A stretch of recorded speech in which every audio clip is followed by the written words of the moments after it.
So I'm Christopher Harada, and on behalf of the Ohio State University and the Center for Cosmology and Astroparticle Physics, I'd like to welcome our speaker tonight, Professor Katie Mack from North Carolina State University. Professor Mack did her undergraduate work at Caltech, which is where I first met her. And then did her PhD at Princeton in 2009 before moving to Cambridge and then Melbourne. And now, of course, she's a professor at North Carolina State University. Dr. Mack has done research on a wide range of topics in cosmology, including tests of the nature of dark matter, and on the early universe and black holes. And she is also a prolific science communicator. You can find her on Twitter at AstroKatie. And she has recently written a book, The End of Everything, Astrophysically Speaking. So with that, I would like to turn it over to Professor Mack. And let's give her a welcome. Thank you so much. Thank you, Chris, and thank you, Ohio State, for inviting me to this. I'm very honored to be giving this talk and sharing with you my enthusiasm for the ultimate destruction of reality. So this talk is really about the end of the universe, what we know about the end of the universe, different ways it could happen, and kind of some of the science behind how we think about the far future of the cosmos. So just to get started, we are on this beautiful world, the Earth, and we've known for some time that the Earth will not last forever. In somewhere around 1 billion years, the sun will be bright enough and it'll be swelling enough that it will boil off the oceans of the Earth. The Earth will be left a charred, lifeless hunk of magma, and it will be incapable of supporting humanity. So that part of the story is something we've known for quite a while, but that's, 1 billion years is a long time. And there is a very good chance that humanity will find ways to live somewhere else over the course of 1 billion years. I am optimistic about that.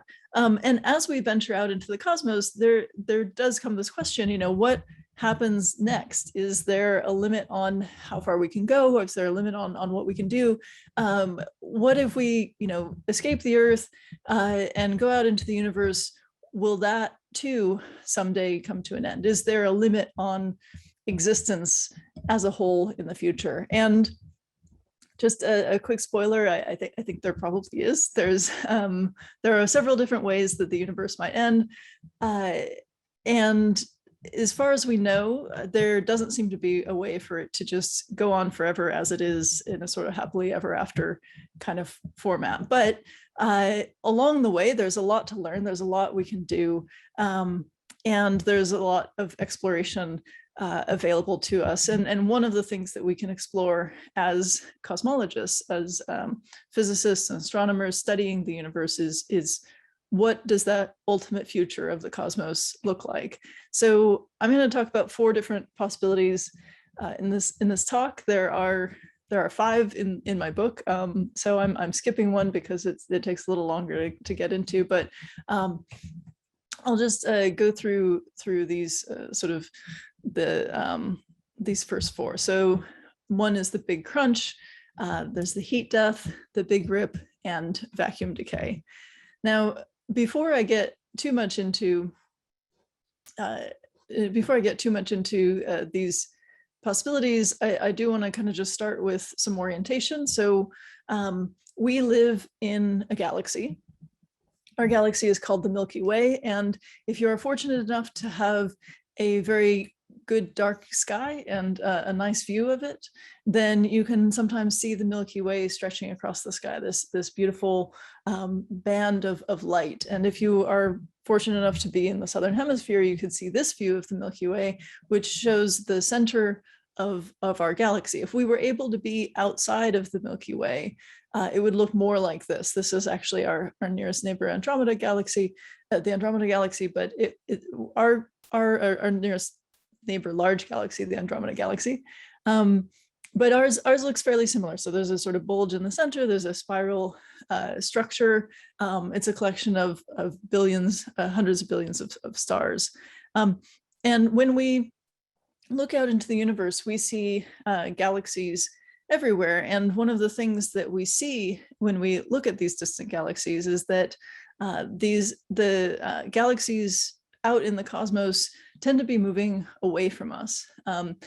The entire universe, as far as we know, is expanding. So just space, there's becoming more space, and distant galaxies are getting farther away from us and farther away from each other. There's more space in between everything on the largest scales. And when we look out into these distant galaxies, we see that the more distant ones are receding faster, which makes sense because there's more space in between us and those distant galaxies. So if space is getting bigger the same everywhere, there's more of that space getting bigger in the same amount of time. So those distant galaxies are moving away more quickly. And the other thing that we can learn by looking at very distant galaxies is we can actually look into the past of our own universe. So this is an amazing image from Hubble Space Telescope, the Hubble Ultra Deep Field. This is a picture of about 10,000 galaxies. They just took the telescope and stared at one part of the sky for a very long time to get a very deep view of the universe. And one of the things that's really amazing about this image is that just about every point of light in this picture is a galaxy. So if you zoom in, there are a couple of stars in the foreground in this picture, but everything else is a galaxy, a collection of millions or billions of stars far out in the distant universe. And I mean, just I find this image so amazing because I just look at it like there's a little fuzzy galaxy there's a little fuzzy galaxy there. You can kind of see some spiral arms. This one's a sort of elliptical galaxy. Like just the amazing amount of structure in the universe just constantly astounds me. But these galaxies are very, very far away. Some of them are so far away that the light has taken billions of years to reach us because light has a certain speed to it. It takes a certain amount of time to travel a certain distance. A rule of thumb is that it takes about a nanosecond to travel 1 foot. And so something that is far out into the distant universe, it can take billions of years to get here from there. And that means that the picture we have of these galaxies is old. It means that we are seeing those galaxies as they were in an earlier time of the universe. And we know that the universe is about 13.8 billion years old. And some of these galaxies we're seeing, the light took about 13 billion years to reach us. And so we're seeing the very earliest times in the universe, and we're seeing galaxies that are existing in the sort of childhood of the cosmos. And so you can kind of map that out on a diagram. This is a picture from NASA where they have the Hubble Space Telescope and they have these different deep field images that were taken, and they show sort of how old the galaxy was, how old the universe was at the time those galaxies let out their light, at the time we're seeing those galaxies. And then for the Hubble Ultra Deep Field, the age of the universe at the time those galaxies were shining, the light was leaving those galaxies, the universe was only about 500 million years old. So we're looking at some of the very earliest galaxies in the universe. And so you might wonder, like, what happens if you look farther than that, right? We know that the universe is expanding, and that means that in the past it was smaller. And we know that as the universe is expanding, the energy in it, the light in it, all of that is sort of spreading out. So that means that in the earlier universe, it was closer together. The universe was more dense. The universe was hotter. And it stands to reason that there was a time when the universe was very, very hot and very, very dense. And basically the whole universe was on fire. This is the Big Bang theory, the idea that the early universe was hot and dense and in some sense smaller than it is today. And so if you look far enough away, you can look past those first galaxies to a time before the galaxies formed, to a time when the universe was still in that hot, dense state. And if the universe is big enough, which it is, then every direction you look, you should be able to see that hot, dense universe. So you should be able to look far enough away that you're seeing a time at the beginning, the Big Bang itself, 13.8 billion years ago. You should be able to see that hot, dense universe, that sort of primordial fireball universe, just by looking far enough away. And it happens that we can do that. We actually can see that. We can see the sort of roiling plasma of the Big Bang if we look far enough in every direction. What it looks like is just a sort of background light that's coming from every part of the sky. We see it at the frequency of microwave radiation. So it's just a sort of longer wavelength kind of light than visible light. We can make a picture of it. We can sort of map out all of that radiation on the sky. We can make a map as you would of a globe, sort of make it as an oval projection, and it would look something like this if you just took that microwave light. This is if we took out all of the foreground stuff, the galaxies and everything, there'd be just this sort of very uniform light in every direction at microwave frequencies. And there are two really interesting things about this map that you can't see from this picture. One of them is the spectrum of the light. So when you take this light from every direction, and you look at the spectrum of the microwave light, which is where you kind of look at how much of the light is at different colors of microwave light. So different frequencies of the radiation, it's like different colors of light. You can see there's a sort of peak where there's most of the light is coming in at a certain color, then there's a little less at a color that's a little to the red of that, and a little more or less at the color a little to the blue of that, red and blue here being analogies because it's microwave radiation, so it's not quite color. But the thing that you see there is that the spectrum of this light follows a very specific curve. So the sort of amount of light coming in at each frequency follows a curve that we call a black body curve, which is a kind of distribution of light that comes from anything that's just glowing because it's hot. So if you took a spectrum of a poker that you just stuck in the fire, and the only reason it's making light is because it's hot, it's because of the way that the atoms are moving around inside the poker, it makes light, then it would give you exactly the same curve. And in fact, the cosmic microwave background, that background light that I showed you, that sort of purple picture, that background light is the most perfect black body radiation ever measured in science. So when you stick a poker in the fire and it glows because it's hot, there's a little bit of sort of the curve is not perfect because there's some stuff that might be emitting some light, some stuff that might be blocking some light. It's not a perfect glowing fire, but the early universe was a perfect glowing fire. It was just glowing because it's hot. It was just gas, plasma boiling around and glowing with heat. So that's the first interesting thing that we get out of that picture. The second interesting thing is when we crank up the contrast on this picture. So this is not the way the cosmic microwave background is usually displayed. It usually looks a little bit more like this. This is one of the first pictures of the cosmic microwave background where they really cranked up the contrast. This is like the differences in sort of temperature or color here are like 1 part in 10,000. So they're really, really, stretching that contrast as much as possible. You start to see that it's not just an exactly perfect image. There's a little bit of structure, and then you get better telescopes and you see a little bit more structure, a little bit more variation, where what you're seeing there is that that primordial plasma of the early universe, there are some parts that are a little bit more dense, a little bit, and other parts that are a little bit less dense, and places where the gas is kind of starting to come together, and places where it's a little bit more stretched out.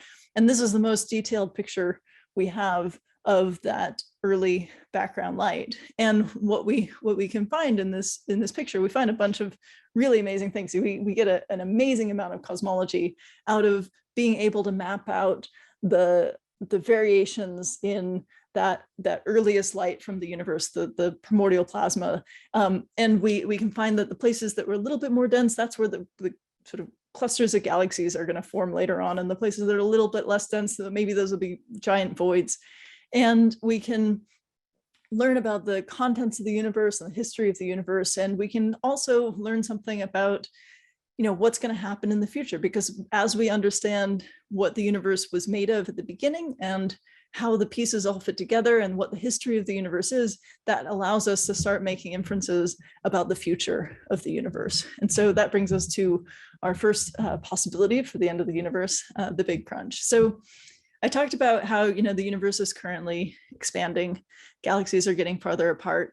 There was a time when we didn't know if that expansion, like we knew the universe was expanding, and the big question in astronomy was, is that expansion going to continue forever? And we still don't know the answer for certain, but we're trying to figure this out. And the question is, you know, these galaxies are kind of moving away from each other, the space is getting bigger, but those galaxies are also pulling on each other, right? Everything in the universe that has energy or mass has gravity, and that's pulling back. So in a sense, you expect that all that matter, all those galaxies, should be kind of putting the brakes on the expansion of the universe. And so there's a question of, you know, is the expansion sort of powerful enough, or was the initial expansion of the Big Bang, was whatever set that off powerful enough that the expansion will just keep going forever, or was it not powerful enough and the gravity of everything will pull it all back? And it's kind of, the analogy is like if you throw a ball up into the air,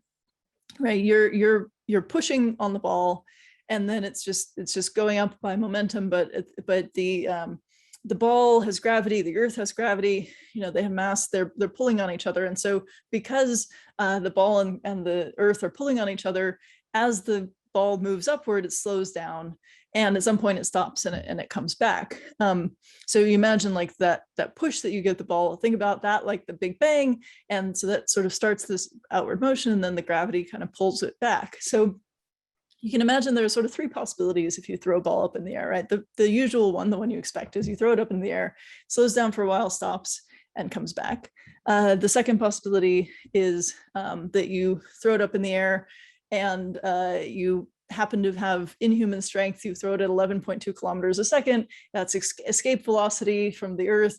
It you know, sort of sails away from the Earth, and it's always slowing down, but it escapes the Earth and goes off into space, and just kind of keeps going, always slowing down a little bit. And the third possibility is you throw it so fast that it escapes, and it kind of goes to a sort of a constant speed as it's coasting off into space. And it's just, at that point, the Earth's gravity is sort of not important to it anymore. So those are sort of the possibilities we were thinking about when we were examining whether the universe would keep going forever. So the question of, so if the universe is, if that push was not enough, or if there's too much gravity, then what you would expect is that at some point the expansion of the universe gets to a maximum, and then the galaxies start coming back. And so if you imagine it like this, it's sort of like going back in time to before the galaxies were moving apart, but it's a little worse, and I'll tell you why in a moment. But if the universe were fated to recollapse, then what we would see is that the galaxies would start to get closer together, the universe would get more crowded, and we would see things, instead of seeing everything moving away from us, we would start to see everything moving toward us. And at some point, galaxies would get close enough that mergers of galaxies would become very common. Now, we do have mergers of galaxies in the universe now. We see galaxies coming together all the time. And some people ask, well, isn't that a contradiction? If everything's moving apart, shouldn't that be impossible? And it turns out that a lot of galaxies were initially formed sort of in clusters or in groups. And so they were already really close together. They were already gravitationally bound. So even though on large scales, distant galaxies are moving away, there are some galaxies that are already close enough that they're interacting with each other. And we see these kinds of collisions all the time in the universe.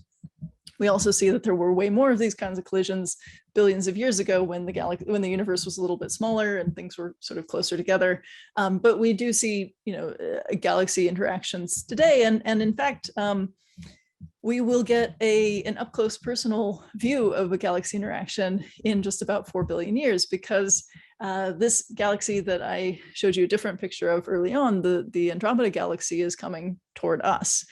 So we are gravitationally bound to the Andromeda galaxy, and it is coming for us. It's coming at about 110 kilometers a second, and in about 4 billion years from now, it'll get here, and we will have an amazing collision with the Andromeda galaxy. And just to give you a preview of what that will look like, there was a nice set of simulations done a little while back showing how we might see that from here, assuming that the Earth were still around, which it won't be, but I mean, it might still be kind of orbiting as a lifeless rock. But anyway, if you left something here to record this collision, you would see that the Andromeda galaxy would be getting bigger in the sky and bigger.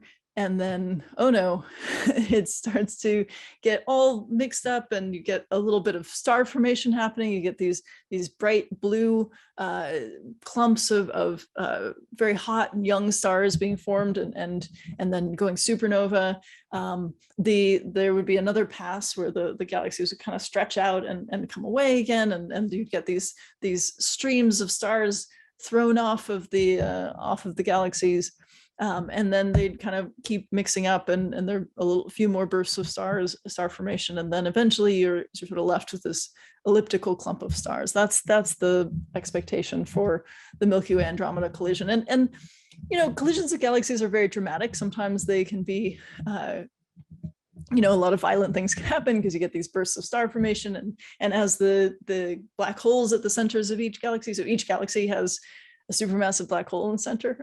Every large galaxy we know of has at least one supermassive black hole in the center, which is a whole other topic, but very cool.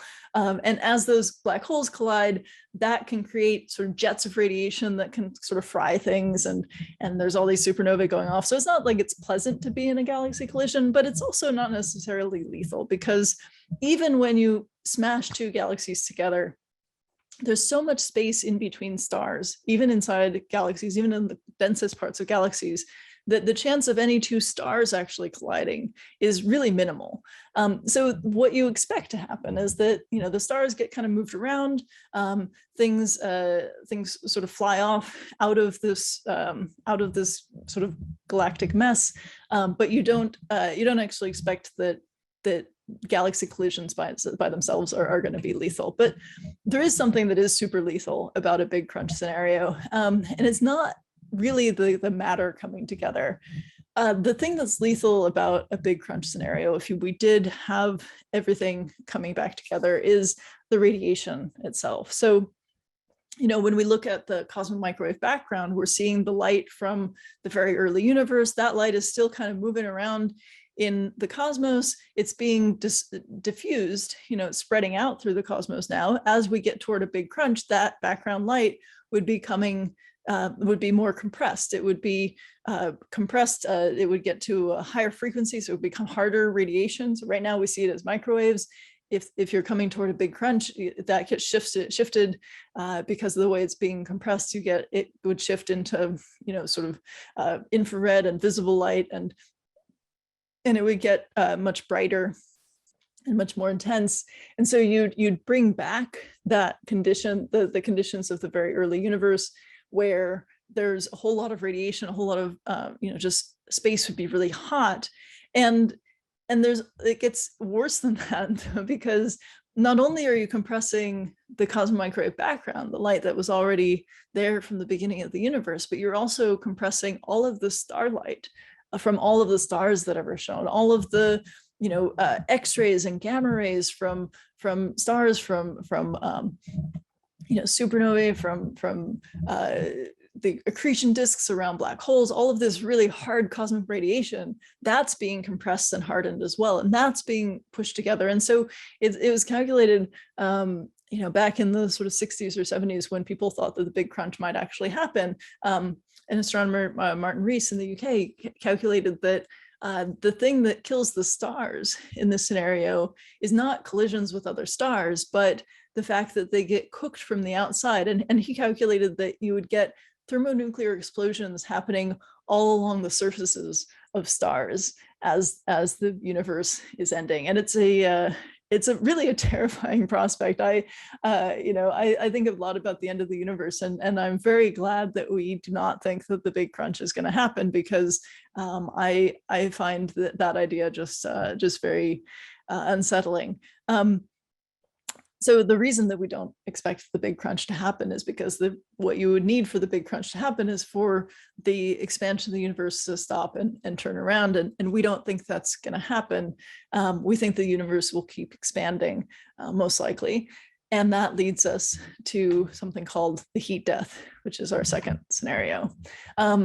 So, as I mentioned, there was a time when when astronomers were trying to figure out, is the universe going to keep expanding forever, or is it going to stop and come back? And so in the 1990s, they were measuring the expansion rate of the universe, and they were measuring the expansion rate of the universe in the past by looking at very distant objects, supernovae, and measuring how far away they were and how quickly they were receding from us.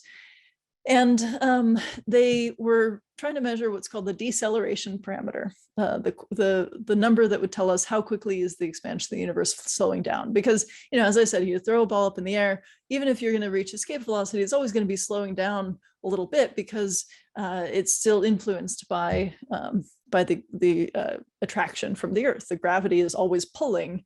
And so if you had just an event at the beginning that set off the expansion, the gravity should be putting on the brakes. The universe should be slowing down in its expansion. The question is just, will it slow down enough that it'll stop, or will it, sort of escape its own gravity? Like will it, at some point be moving, expanding so quickly that the gravity can't stop it. And when they were looking to measure this deceleration parameter, they found something really odd, which was that the deceleration parameter was negative. The universe was not slowing down at all. In fact, the expansion of the universe was speeding up.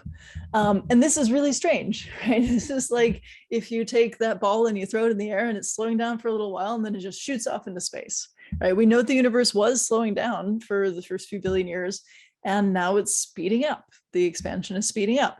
And we don't know why. we attribute it to something we call dark energy. So there's something that governs that influences the expansion of the universe. We call it dark energy. It's something that's making the universe expand faster.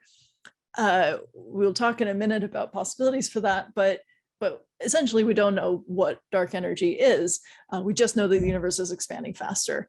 And so if the universe is going to continue to expand forever and going to keep speeding up in its expansion, then we can say with reasonable certainty what that'll look like. The first thing that happens is that everything gets very far apart, right? Every galaxy or group or cluster of galaxies gets more and more isolated.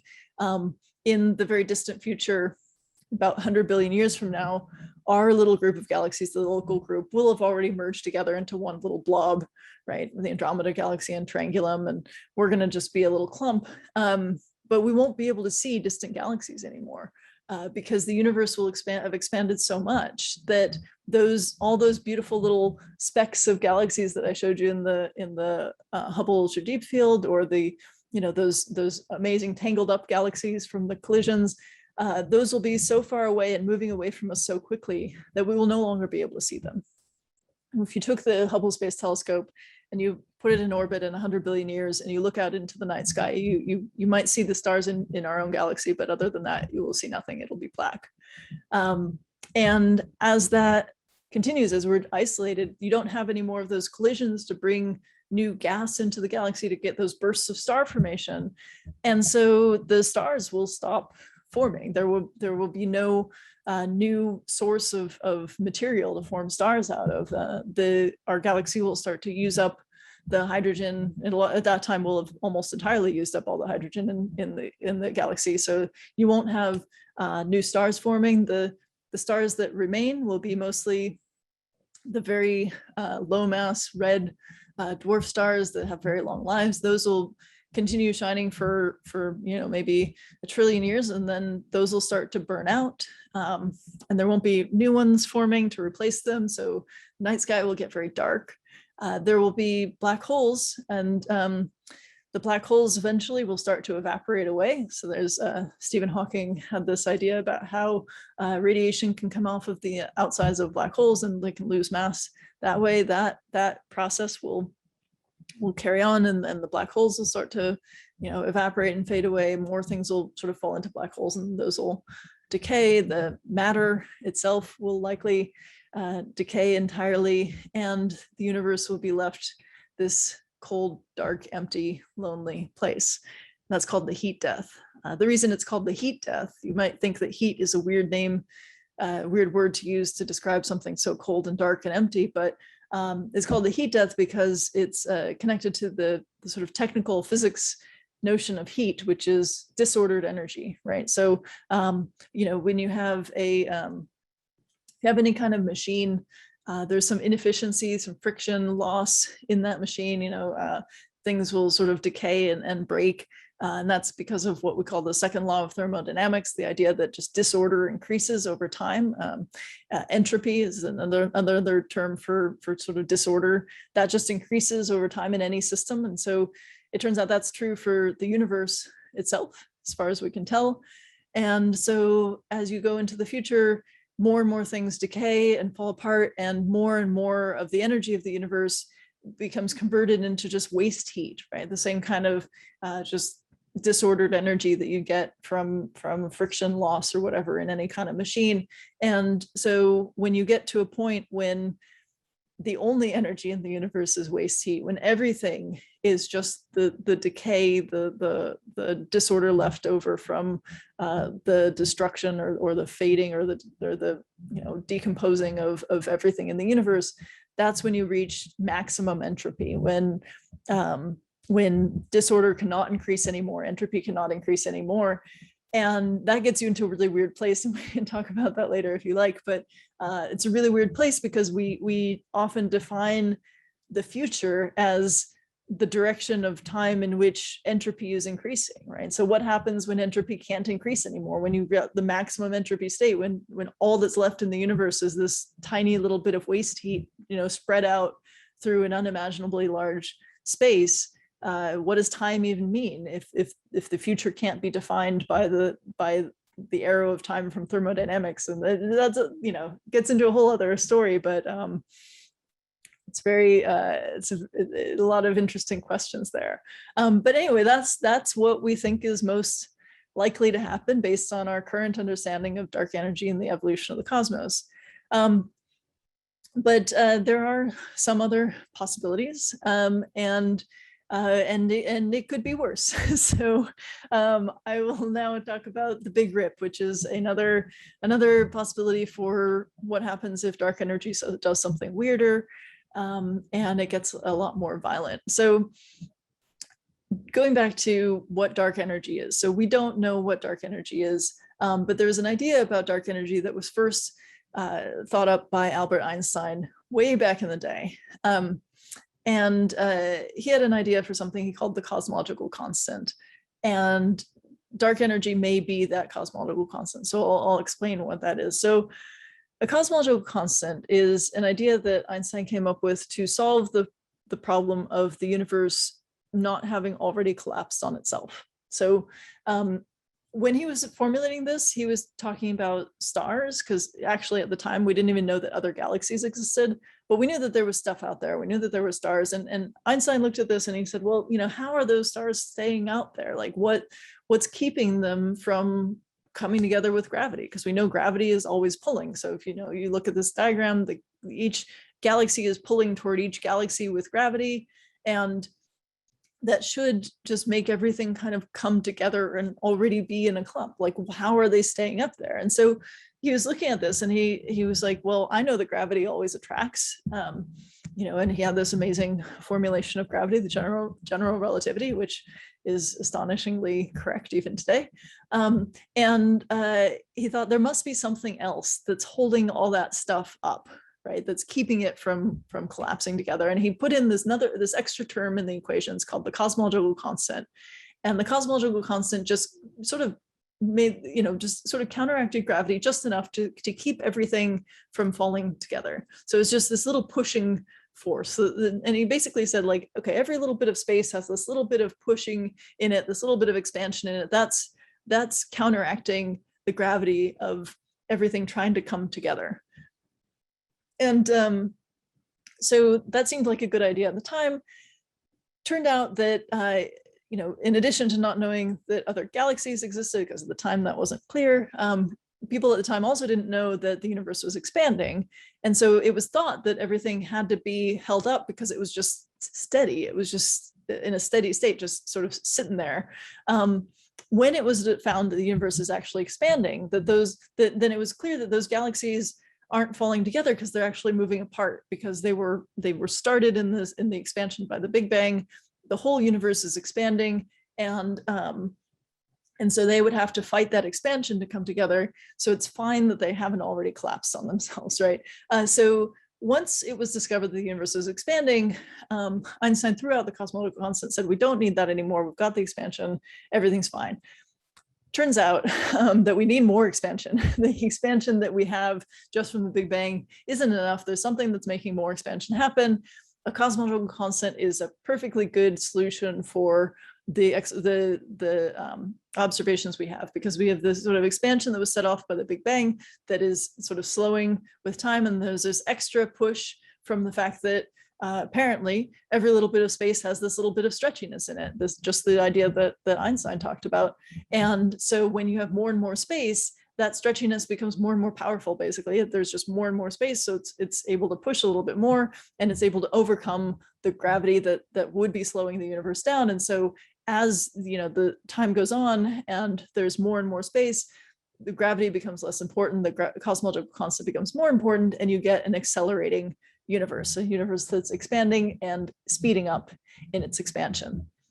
And so if the cosmological constant is what dark energy is, if that's the reason that the universe is expanding faster and faster, then that means that the amount of dark energy in the universe, the amount of cosmological constant in the universe is growing all the time. Because the idea is that for every sort of cubic meter of space, there's a certain amount of cosmological constant in it. And so when you have more space because the universe is getting bigger, there's now more cosmological constant. So you have sort of a box this big of cosmological constant, and then you make the box twice as big. Now you have twice as much cosmological constant, because every bit of space just has this as a property. And what that means is that the density of this stuff stays constant over time. So the thing that's constant about a cosmological constant is its density. So this is a graph of the density of stuff as a function of time. And as the universe is expanding, the density of matter over time is going down, because there's a certain amount of matter in the universe. Space is getting bigger. We're not creating more matter spontaneously. So the density of matter, mass divided by volume, is going down. There's just more volume, same amount of mass, right? It turns out, radiation also goes down with time. The density of radiation as the universe gets bigger, it goes down a little faster, because not only is it being diffused, it's also being kind of stretched out by the expansion of the universe. So the energy of it goes down. That's a little bit of a complicated thing, but the radiation is also dropping over time as the universe gets bigger.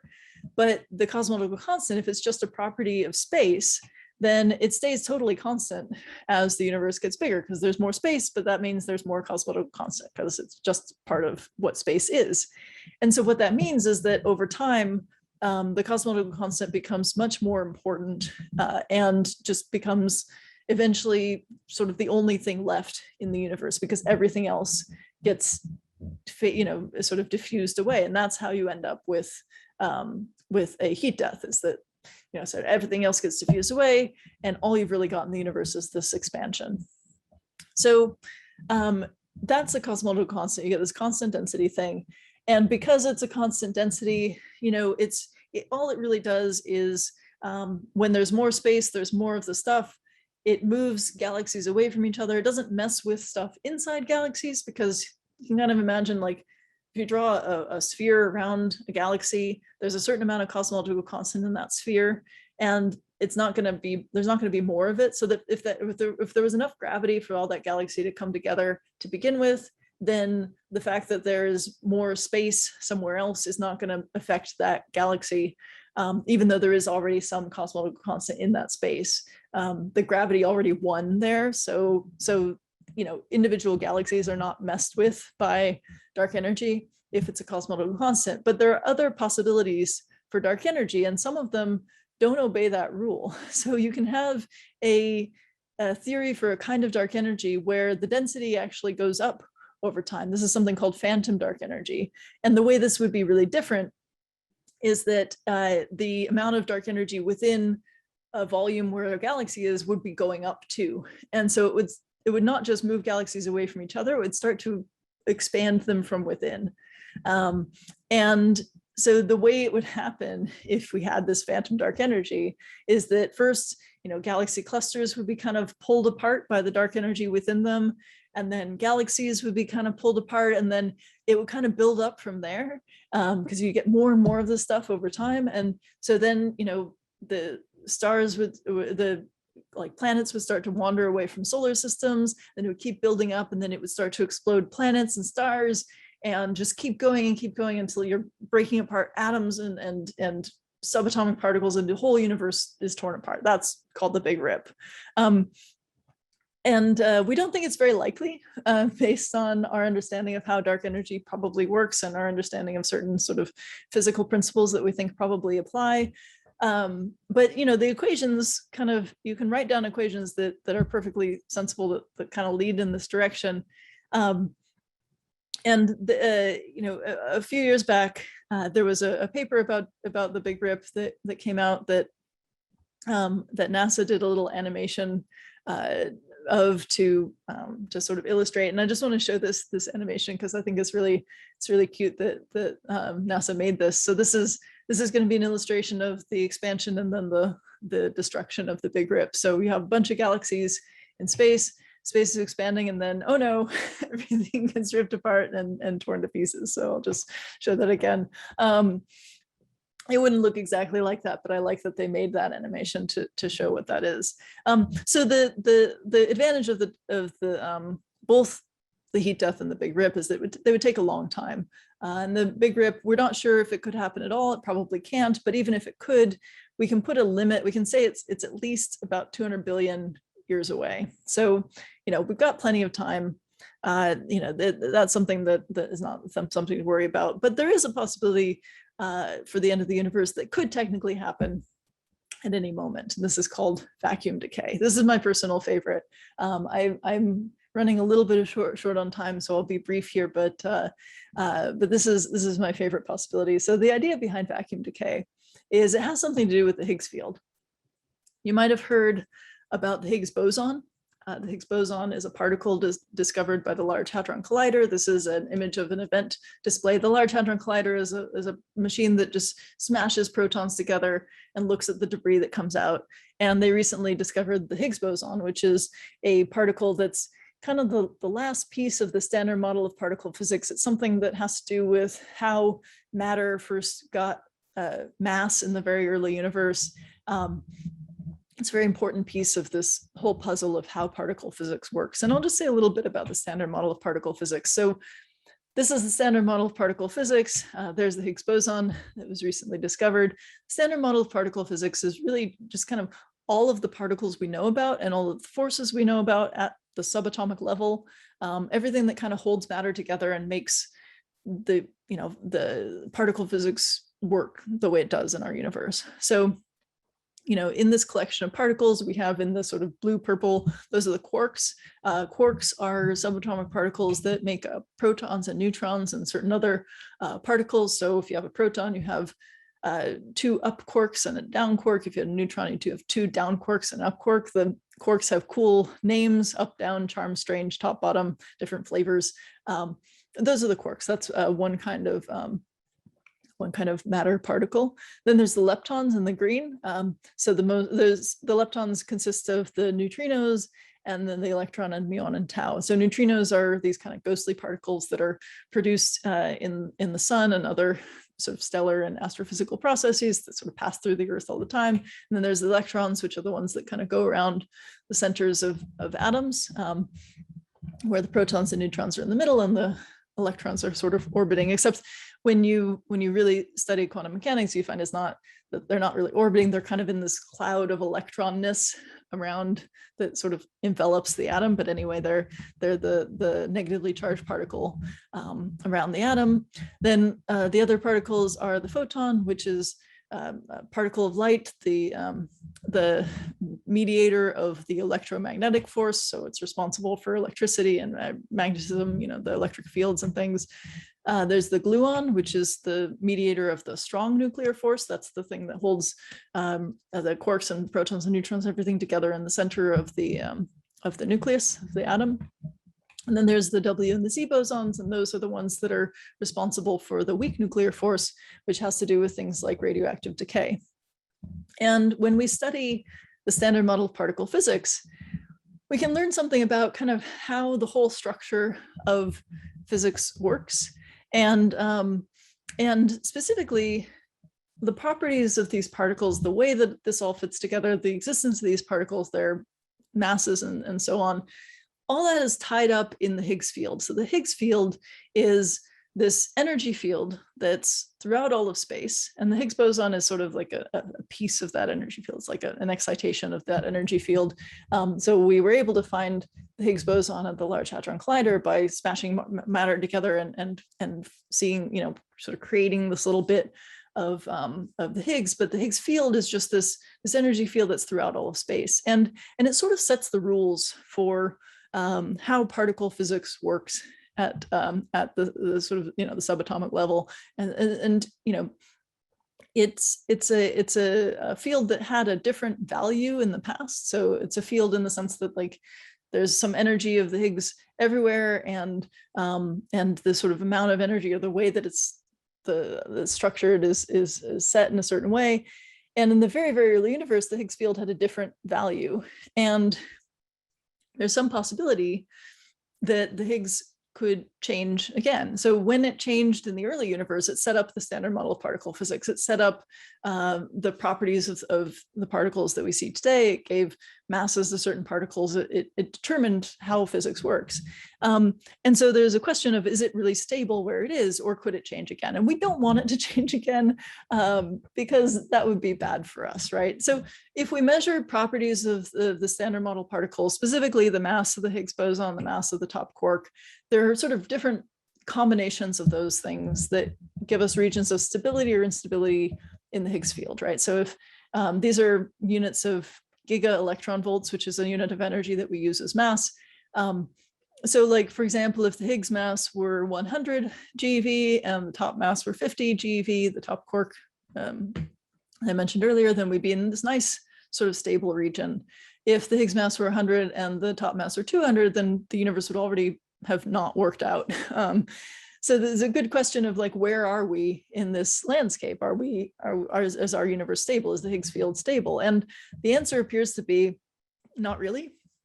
So based on our current calculations, we seem to live in this little metastability region, which means that the universe is sort of stable for now. It's stable in the way that, if I took my, coffee cup and put it right at the edge of the table, it's stable, but it would really rather be on the floor, right? And if I bumped it, it would go down there, right? That's the way in which we think maybe the Higgs field is stable now. So we visualize this with what's called the Higgs potential. This is just a sort of cartoon illustration, but imagine that there's kind of two possibilities for where the Higgs field is, right? And one of them is like sort of a little higher energy than the other one, right? And so let's say our universe lives in this little higher up little well. Imagine it like a little ball in a little dish or something, a little valley. Then if we are in the sort of higher energy one, if we're in this little upper one, then that's called a false vacuum. That means that where that Higgs field is, where we live in that picture determines laws of physics, it determines how the particles fit together. But if we're in the higher up one, that's called a false vacuum, and the other one is called a true vacuum, because that's the sort of ultimate ground state. That's where the Higgs field would rather be, right? And so obviously what you don't want to happen is for the Higgs field to be sort of bumped over to that true vacuum. And when people were first starting the Large Hadron Collider, there was some worry that like people, not physicists, but others were worried that like, oh no, something big is going to happen. What if it kicks us into the true vacuum or destroys the universe somehow? And it turns out you just can't, like that's just not possible. Like you can't actually have a collision so powerful that you kick the Higgs field into the true vacuum. It doesn't seem to be something that's physically possible. And anyway, the kinds of collisions that something like the Large Hadron Collider do are just small potatoes compared to particle collisions that happen out in the universe all the time, and none of those have destroyed the universe at all. So that going over the bump version of getting into the true vacuum seems to just not be an option. It's kind of like if you put the coffee cup on the edge of the table and you're just a tiny little ant, you can't push that over. It's just not a possibility. But the difference between a coffee cup and the Higgs field is that the Higgs field is fundamentally governed by quantum mechanics, and the coffee cup is not. And quantum mechanics does some weird things. One thing it says is that you can't ever tell exactly where something is and how fast it's going. Another thing it does is it says that just because you put something on one side of a barrier doesn't mean it's not going to suddenly show up on the other side. This is called quantum tunneling, where you can put an electron on one side of a wall, and every once in a while it'll show up on the other side of the wall. That's quantum tunneling is something that happens all the time in physics. We use it in our technology sometimes. There are microscopes called scanning tunneling electron microscopes that work based on this principle, that they use that process as a kind of valve to let little electrons out once in a while to do measurements. There's even things like flash memory, those little flash memory cards, those are use quantum tunneling as part of the engineering of these things. Like it's a process that happens. It's an unpredictable process in the sense that if you put that electron on one side of the wall and you just stare at it for a while, you don't know when it'll transition. You just know that with some probability eventually it will. And unfortunately, that seems to also apply to the universe, is that the Higgs field could just kind of tunnel to the true vacuum. And that would be bad, because the properties, the constants of nature in a true vacuum are very different from the constants of nature in a false vacuum, right? The Higgs field has a different value. It sets different constants of nature. It changes how physics works. It changes, which particles can exist and how they work. And so you really don't want that to happen, because what would happen if the Higgs field did that transition somewhere in space is that it would create a little bubble of true vacuum space, right? Of this different kind of space where the laws of physics are different. And that bubble would be expanding at about the speed of light. And because it's expanding at about the speed of light, if you're somewhere nearby, there's no way you're going to see it coming. Because by the time you see it, it's already there. And it just destroys everything. First, the bubble wall kind of incinerates everything, and then you're inside the bubble and your atoms don't hold together anymore. And different physics rules, and you cannot exist. And that would just sort of expand throughout the universe. So that's bad, right? And this is an idea that's been around for a long time. And there was a paper written in 1980 that was talking about this possibility by Coleman and DeLucia. And they did a really interesting calculation, which is that they calculated that once you're inside the bubble, the space inside the bubble, not only does it have different physics, but it's also gravitationally unstable, which means that everything inside the bubble kind of collapses into its own black hole as soon as it's there. And so they did this calculation, just sort of a straightforward physics calculation. And then they had a sort of paragraph discussing it. And that little discussion is sort of one of my favorite pieces of physics poetry that I've ever come across. So I'm just going to read this little bit and then I'm going to wrap up. But so what they said after they did this calculation, they said, "This is disheartening. The possibility that we are living in a false vacuum has never been a cheering one to contemplate. Vacuum decay is the ultimate ecological catastrophe. In a new vacuum, there are new constants of nature. After vacuum decay, not only is life as we know it impossible, so is chemistry as we know it. However, one could always draw stoic comfort from the possibility that perhaps in the course of time, the new vacuum would sustain, if not life as we know it, at least some structures capable of knowing joy. This possibility has now been eliminated. So obviously vacuum decay would be really bad in a number of different ways. But I do want to encourage you not to worry about it. And there are several reasons that you should not worry about vacuum decay. One, obviously, there's nothing we could do about it if it were going to happen. We wouldn't even see it coming.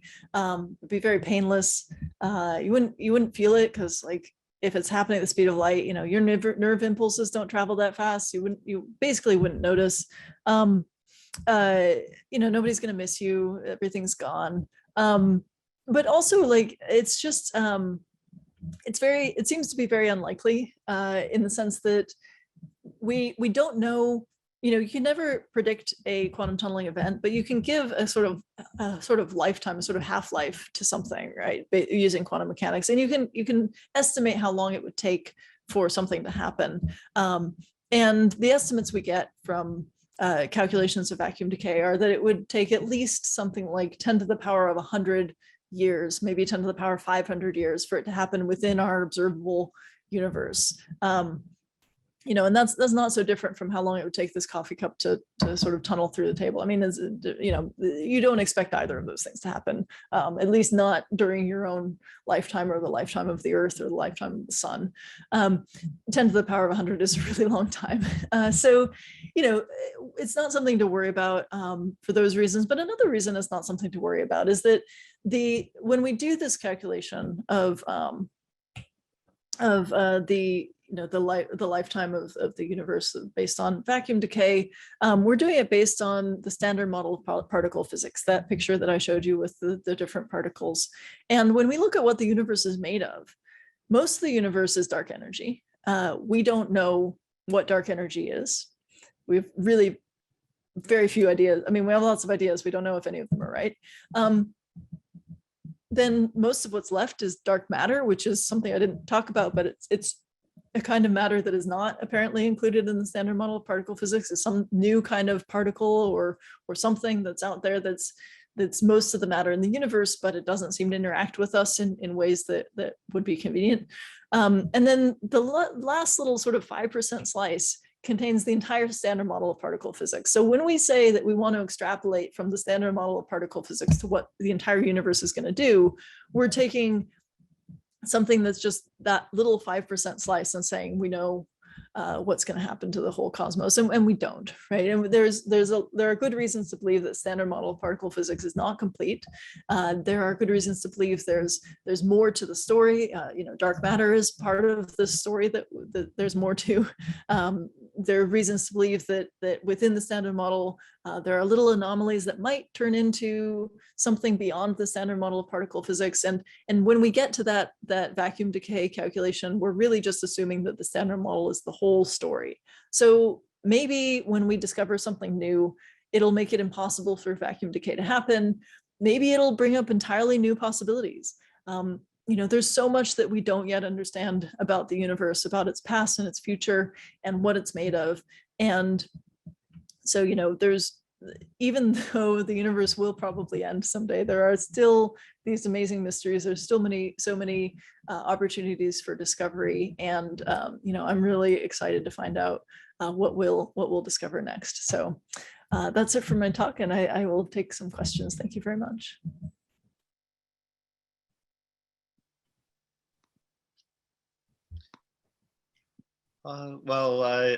Thank you very much, Professor Mack. And we've gotten some great questions from the audience. Unfortunately, we probably aren't going to have time to answer every one of the awesome questions that's been submitted, but I'll get started with this one. So we have a question. why wasn't the universe dark before the Dark Ages, and why did the Dark Ages end relatively suddenly? Okay, so that's going back to way earlier in the talk. I'll bring up that slide again. I think that this is the Dark Ages being discussed. So the Dark Ages are this time after the sort of hot early phase of the universe and before the first stars turned on. What happened there is that the early universe was hot because the Big Bang was just this, like, we don't know exactly what happened, but we know that the universe was very, very dense, very, very hot, filled with plasma.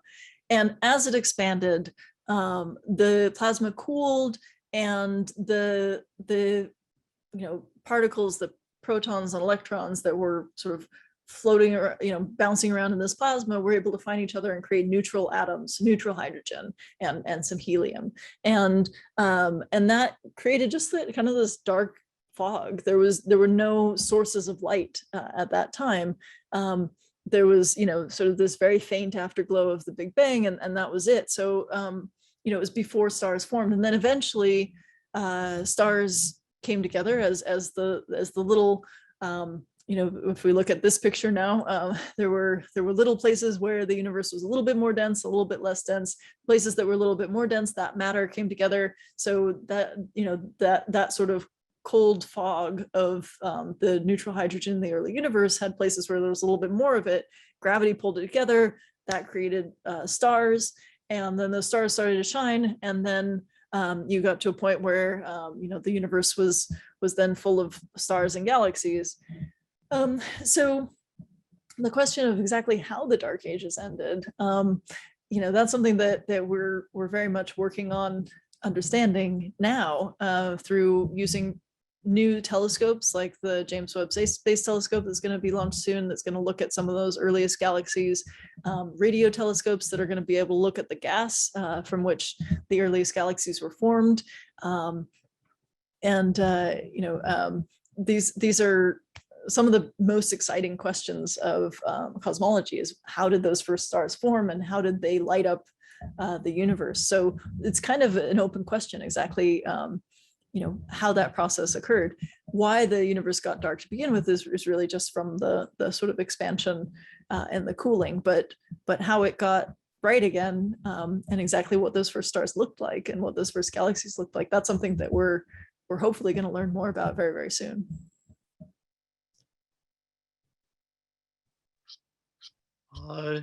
Okay. Thank you so much. So I've got another question's been submitted, and this is what can string theory do for the study of cosmology and astrobiology? So for astrobiology, that's I'm not sure, because astrobiology is really about things that aren't dependent on the sort of smallest, the sort of subatomic physics where string theory could be important. But for physics in general, cosmology in general, if string theory is true, which we don't know, so there's a lot of work going on with string theory. It's not something that's particularly easy to falsify or verify, and so we don't know exactly what's going to happen with that. But the idea behind string theory is to bring together gravity and quantum mechanics. So general relativity, Einstein's theory of gravity, and quantum mechanics, which governs the physics of the very small, those do not work well together in our sort of standard theories. And so the idea behind string theory is to find some ultimate theory that kind of connects all of that. And if we had that theory of quantum gravity that really brought those things together, then what it would do is it would really help us understand the first moments of the universe much better, because for the most part, places where gravity is important are places where you have huge concentrations of mass, like stars and black holes and galaxies on very, very large scales, and places where particle physics is important, quantum mechanics, that's on the tiny, tiny scales of atoms and molecules and places, subatomic world. Usually those two things are just not not interacting with each other. But there are a few environments where they could both be important. One of them is in black holes, right? So you have a huge amount of mass in a very small space. And then the other is at the Big Bang, where you also had a huge amount of energy in a very small space. And so if we really understood how gravity and, sort of quantum physics work together, then we would have insights into how black holes work, how the Big Bang worked, potentially how the whole universe started and what its ultimate nature is. So, the stakes are high in trying to solve that problem, and string theory is one of the directions people are going to try to answer those big questions. But at the moment, we don't know where that's going to end up. So, I think that we're still sort of trying to figure that out. Okay, thank you. So we have another question here. For the galaxy collision between Milky Way and Andromeda, how long would the process you described take?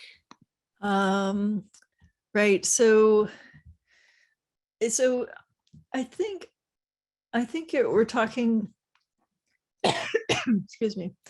I think we're talking on order like a few billion years. I don't remember the exact numbers, but it takes sort of 4 billion years for Andromeda to get from where it is now to colliding with us, and then I think it takes a few more billion years for everything to kind of smush around, and then a few more billion years to kind of collapse into this sort of ordinary blob elliptical galaxy. So yeah, I don't remember the exact numbers, but it's somewhere on order of like around 10 billion years, I think, altogether.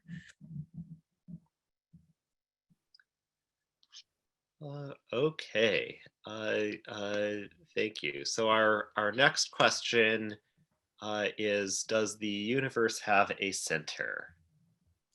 That's a great question. We don't think so. So like when I'm showing, these illustrations of sort of everything, let me go the other way, everything kind of expanding, it's tempting to think of it as everything's expanding from a center. But from what we understand, everything is kind of moving away from everything, right? So I've centered this illustration on one of those galaxies, but if you centered it on any of the other galaxies, it would look the same. All the spaces between all the galaxies are getting larger over time. And so we think that there is no sort of special place in the universe. I mean, we're at the center of our observable universe, by which I mean there's a certain distance out to which we can see, and we cannot see beyond that. And so you can define a sphere around us at which we are the center, and that's just a matter of perspective. The same way I'm standing here on the Earth, and I can look a certain amount of a certain distance in that direction, a certain distance in that direction, because I'm going to get the horizon, in both directions, and I can't see past the horizon. I can't see what's over the horizon on the Earth from where I'm standing. Similarly, in the universe, from where we're sitting in the universe, there's a horizon. We call it a horizon. It's not the same physically, but the idea is that there's a distance beyond which we cannot see. The reason we have a horizon is that the universe is not infinitely old, and so like there's a distance out to which it would have taken more time than the universe has had for the light to get to us from there. So it's defined by how far light can travel in 13.8 billion years in the age of the universe. But anyway, so there's a horizon that we can't see beyond. But every point in the universe would have its own horizon, its own observable universe around it. And it doesn't seem like there's anything special about any particular point.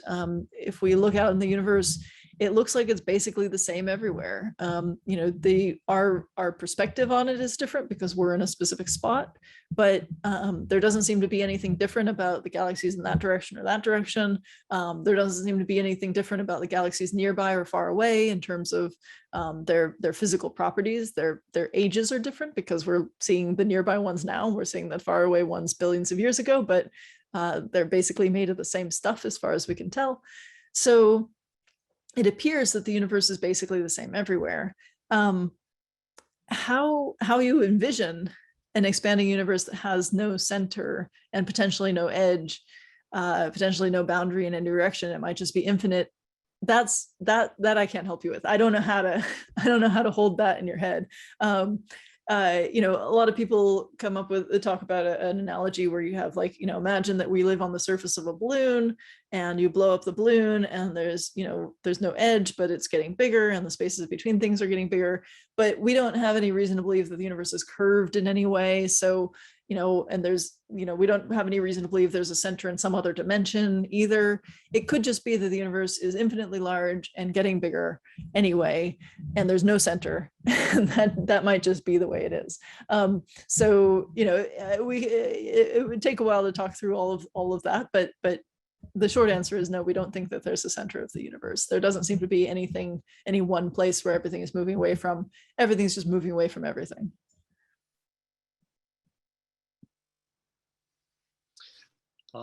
Okay, excellent. So I guess our next question here is, why is the relationship between the Higgs and the top quark what determines stability versus, say, a different quark or all of the quarks?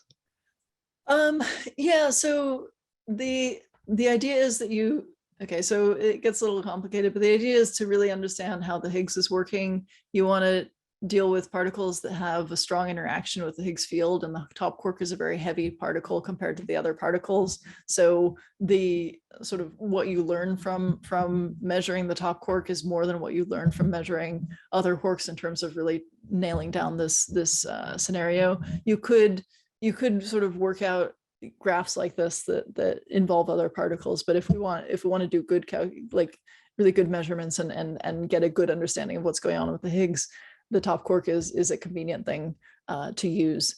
I think that's all I can say about it without getting technical, but yeah, it does have to do with the mass of the top quark, and the more massive something is, the more it's interacting with the Higgs field. And so if you want to understand the Higgs field, the massive things are useful.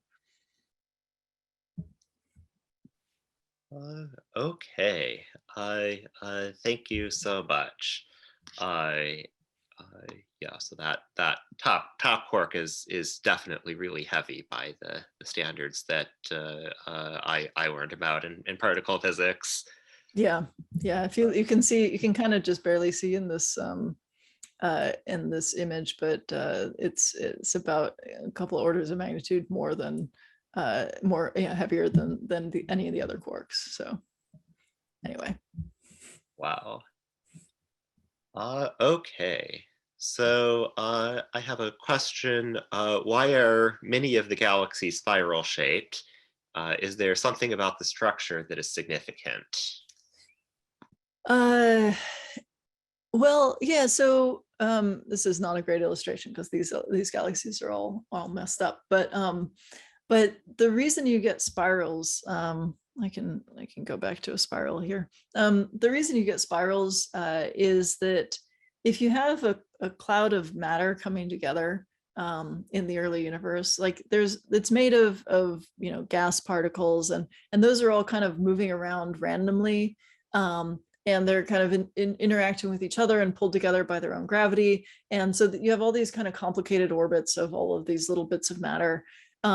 And if you kind of average out where all those orbits are going, on average, there'll be some axis that's like slightly preferred, right? It's a little bit hard to explain, but if you look at, there'll be some number of particles going sort of this way and some number that going this way, and those ones will cancel out, but there may be like one or two more going this way, and then on average there's a sort of sense of rotation in this direction. So you end up with these clouds of gas kind of flattening out because all of the orbits that are kind of opposite each other, the particles bounce off each other and they lose energy, they lose momentum, and they sort of flatten into this disk shape. And so they end up with a spinning disk of matter. And that happens all over the universe. You get that with galaxies, you get that with solar systems, or like sort of protostellar, sort of disks, proto-solar system kind of disks, even some kinds of stars, you get these disks of matter around them. And then even,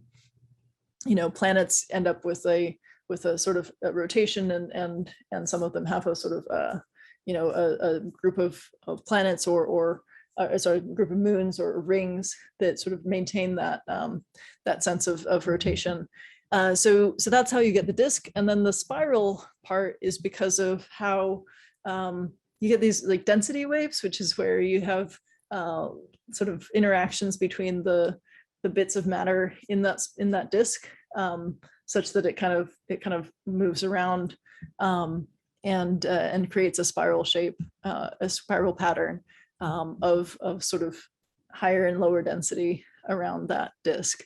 So those are pretty common, but there are also, you know, elliptical shaped galaxies. Like in this picture, there's this little elliptical shaped galaxy here, and so you can also have galaxies where you know you don't have that kind of flat shape, and sometimes ellipticals happen when spirals, you know, come in and get messed up. Sometimes the ellipticals happen when you have galaxies that are, you know, don't have a lot of gas in them, and they're excuse me, bringing in pieces of smaller galaxies, and there's a whole field of study around how galaxies get their different shapes, and which ones are more common in which kinds of environments. But anyway, it has to do with the spinning and the sort of flattening.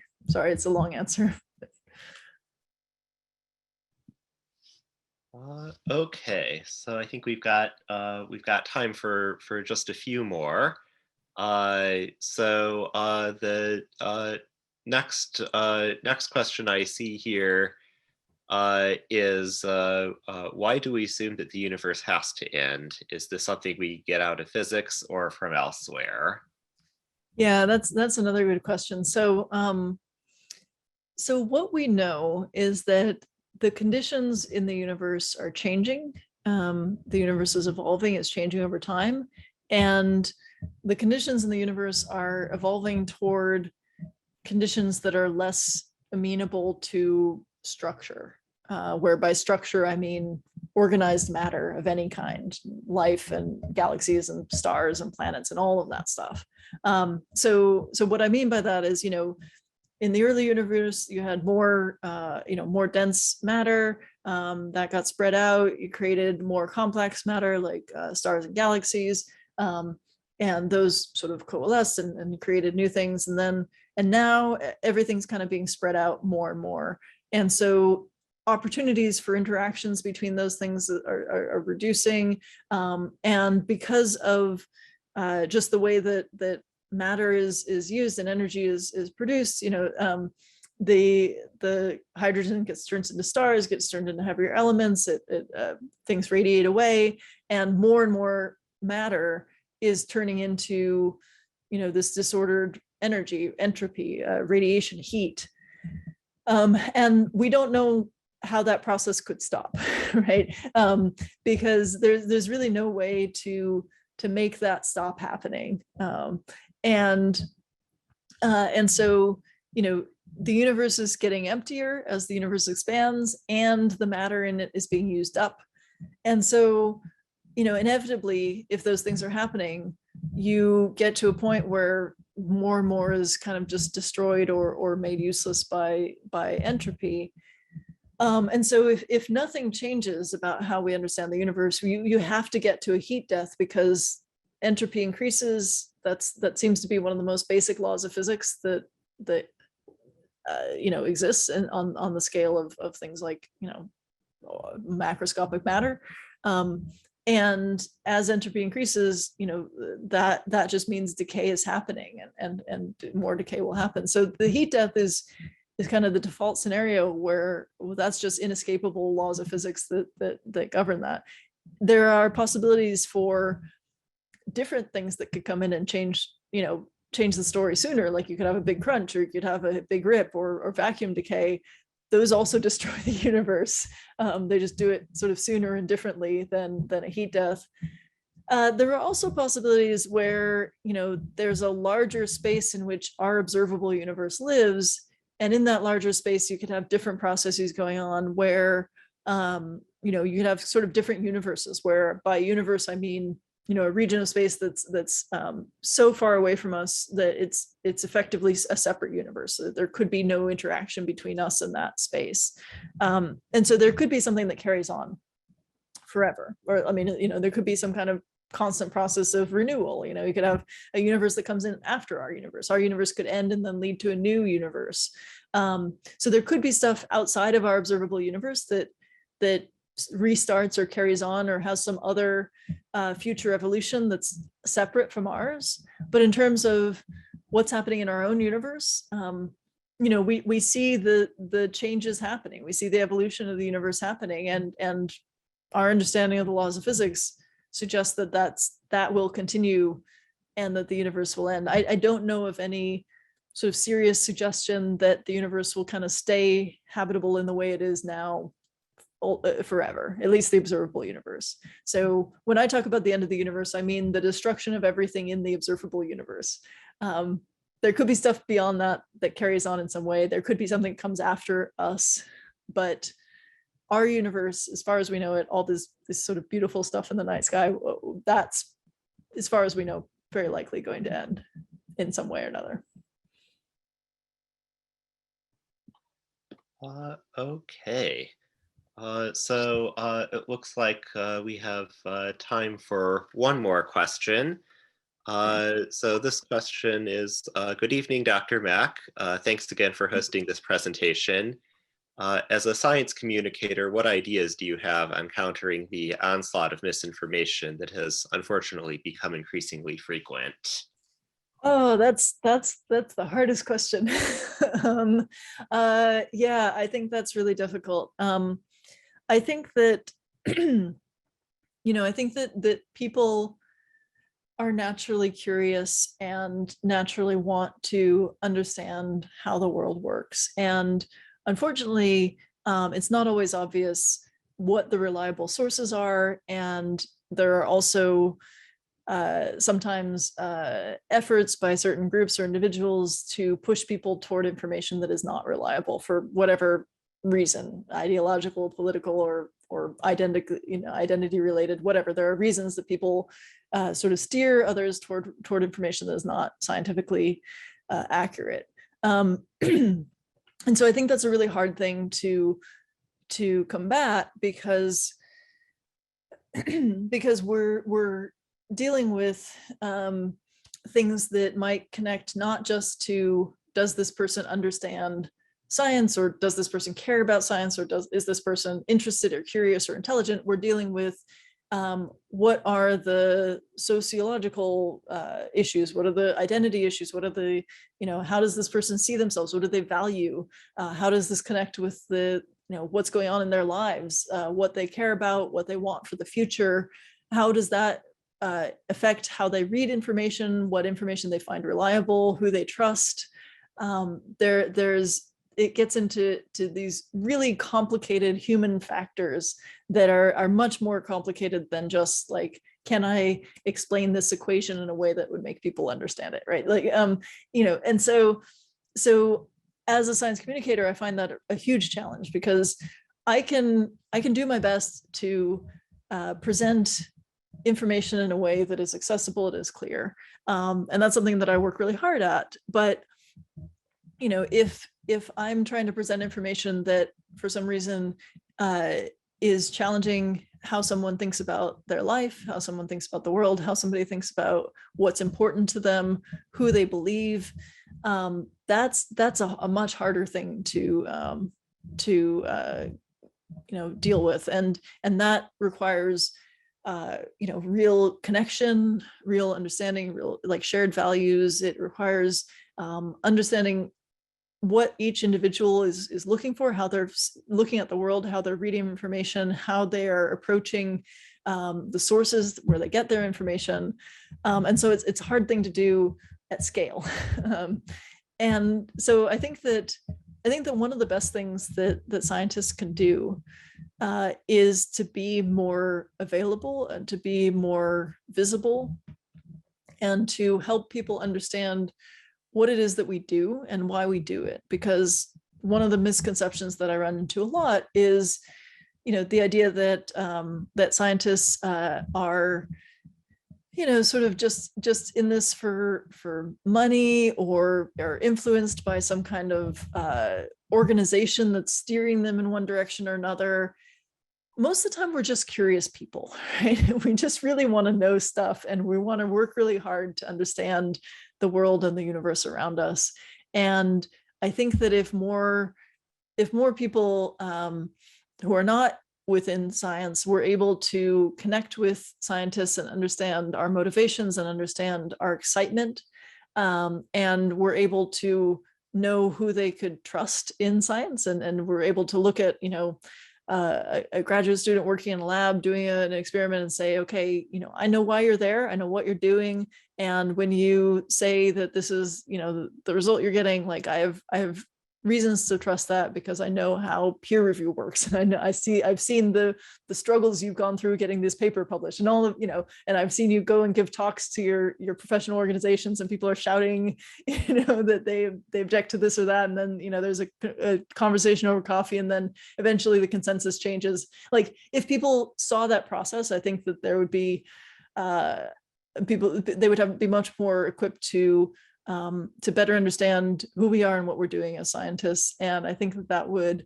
really change how people were sort of interpreting and appreciating scientific results. And it would make it harder for people who are pushing misinformation to accuse scientists of being corrupt and all of that. So that's my personal kind of take on it. I think that more of us being more visible, and science being more accessible and more welcoming and more diverse and all of that, I think that those are all things that will really help to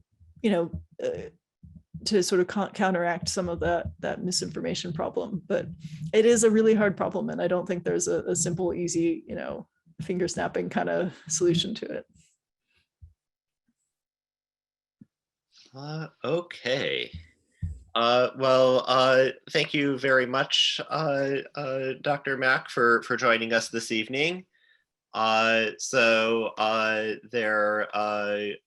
several people have asked, and there will be recording for people who have registered. I'd like to also thank all of you in the audience who have joined us tonight, and our team here at OSU who's helped put this event together. Thank you very much. And after the event ends, I understand you'll be directed to a quick survey. Thank you all, and have a good evening.